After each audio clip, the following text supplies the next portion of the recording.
Good afternoon. Welcome back to News Desk. Thank you so much for staying with us. My name is Kelly Boss. I'm here to update you on matters business. And as the global geopolitics shifts by the day, Africa remains neutral, with many countries on the continent showing openness of collaboration with both the East and the Western parts of the world. As Noah Kipkemboi reports, the battle for Africa remains a huge concern. Africa's working-age population is experiencing the highest growth, with World Bank projections saying that 1 out of every 3 young people globally will be African by 2050. Africa generally is a very young continent, with a median age of 19.3. Botswana's median age is 25. And so with such a population, Africa is poised to rule the world.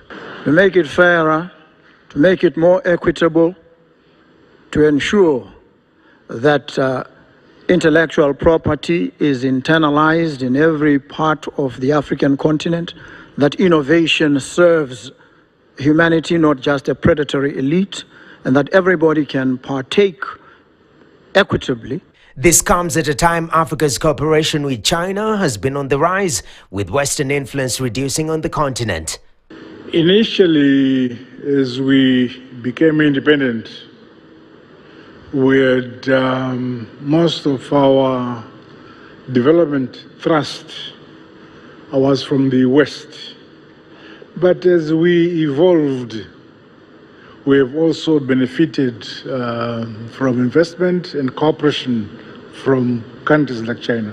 Yes, we are a former British colony, but we are very happy with the relations that have now developed with, say, countries like China and so on. Yes. Despite being a former British colony. Botswana's President Duma Boko believes Africa is able to get mutually beneficial deals from negotiating with China. We relate with China on terms that we define ourselves. We look at what it is that China offers, what it is that we need, and we sit and we get as good a deal as we are able to negotiate in a situation where all the parties come to the table and present their offerings. So I think the relations are shaped largely by what the interests of these African countries, ourselves included, are. Africa's rich natural resources, youthful population and growing market leaves it a prime focus for Western powers, with their Eastern counterparts also wooing the continent of Africa. Now Kipkemboi, KTN. The East